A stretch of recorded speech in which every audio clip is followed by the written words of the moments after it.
And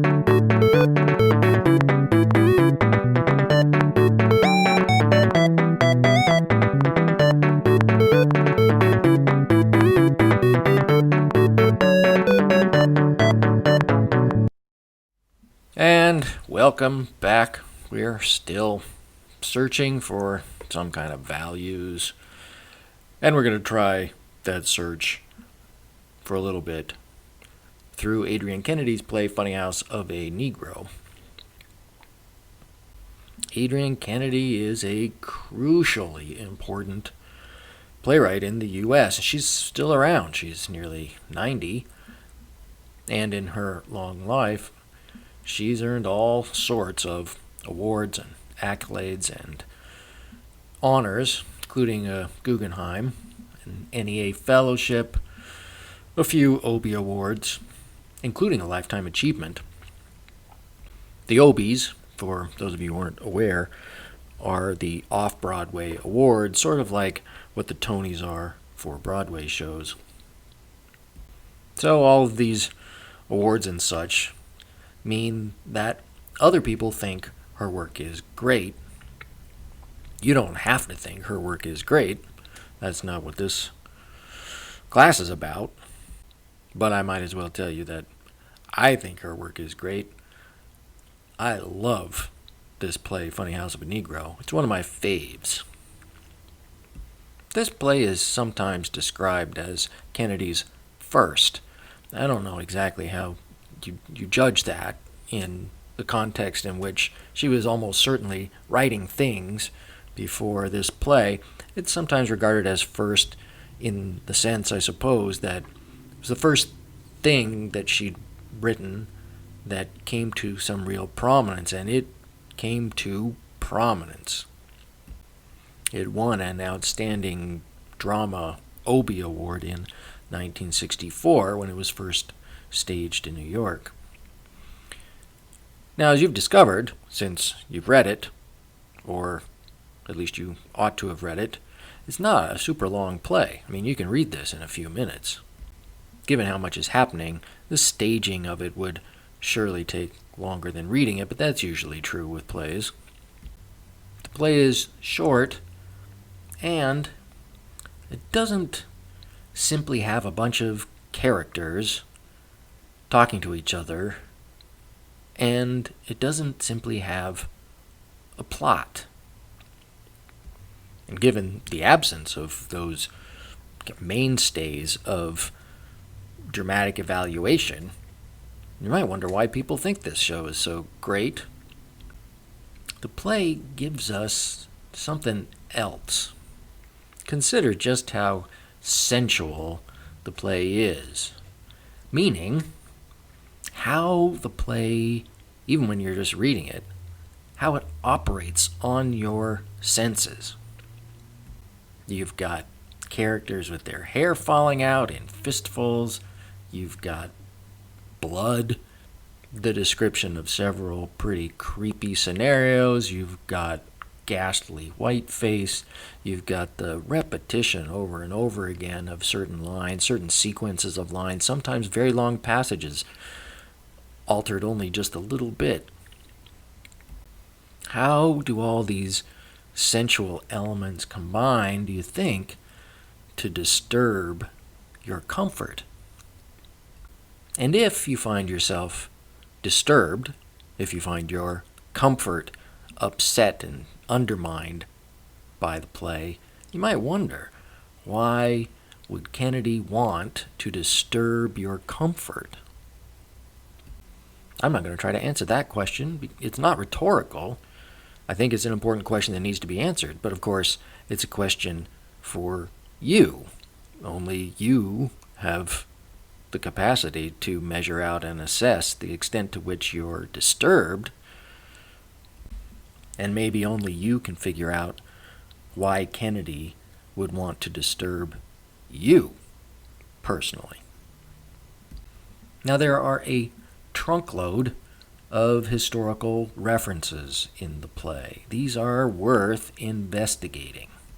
When you come across the name of some person in the play that seems to be a reference to an actual factual historical figure, but you don't know anything about that person, you ought to give a few minutes to looking that up. You can do it now easily with the internet.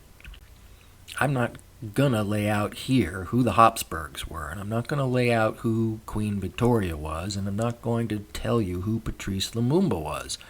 I think your own investigation of what goes along with all of those names will perhaps reveal to you something more significant than would be manifest if I just tell you.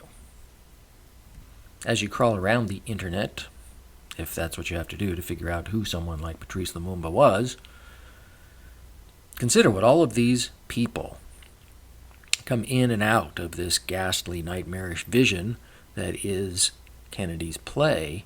What are they doing? What do they contribute to what's on stage? What do they contribute to how the play disturbs you? Why does Kennedy refer to these particular people and not to others that she might have chosen from history? And furthermore, how does she dramatize them? How does she present them on stage?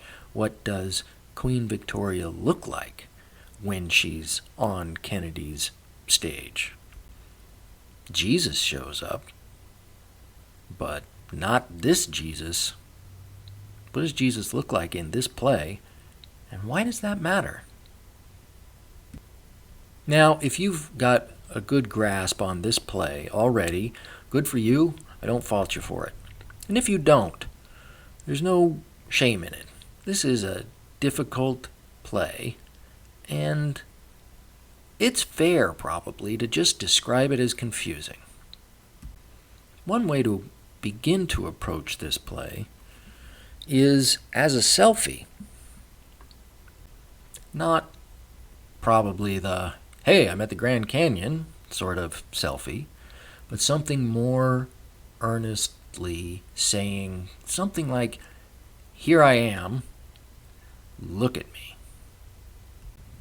The selfies have always played this role. We are more familiar and perhaps more comfortable nowadays with the notion of the selfie that affirms the solid, happy, unambiguous integrity of the self, both of the person who appears in the selfie and of the viewer.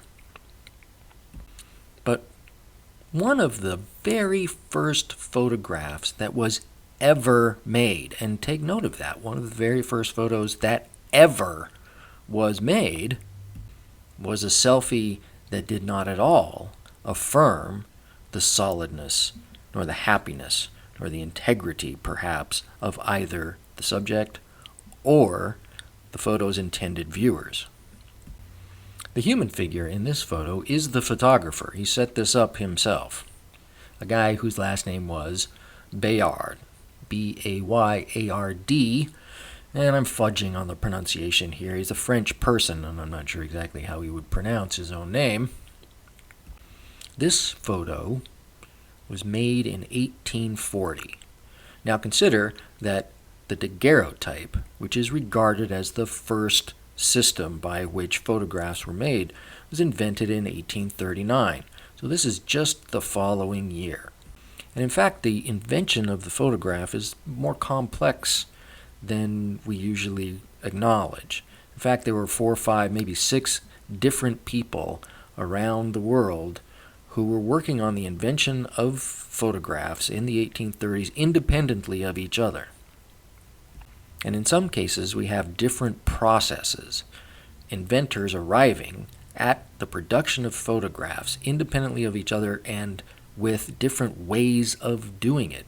And Bayard, the guy in this photo, was one of these people. He invented photography, or at least he invented a way of doing photography that was different than the daguerreotype. Problem was, he was just a little bit late. By the time his invented process was public, the French government had already given Daguerre a whole bunch of money for the rights to his process, And the French government, they weren't really interested in giving anybody else the same deal, even if it was a different process. So, poor Bayard was out to lunch. And to express his misery over the way history treated him, he made this selfie of himself as a corpse. There's a selfie practice to consider. And maybe that selfie practice tells us something about Kennedy's play. In any case, here are some serious questions about the play that you might consider and which we might very well discuss collectively in class on Thursday. How does the play disturb you? And this is a serious how question. What does the play do in order to upset your equilibrium, your comfort? Some of what the play does is going to be evident in the play's text as you read it, but you might give a little bit more energy to constructing for yourself a staging of the play. Real bodies in real space sharing time and air together, doing what the play calls for, that could be even more disturbing, perhaps, in some respects, than reading the play. As touched on briefly, who are all of the people that the play references, and how are they related to or relevant to each other, including perhaps the author? And if we think of Funnyhouse as a selfie, who is the Adrienne Kennedy that's evident in the image?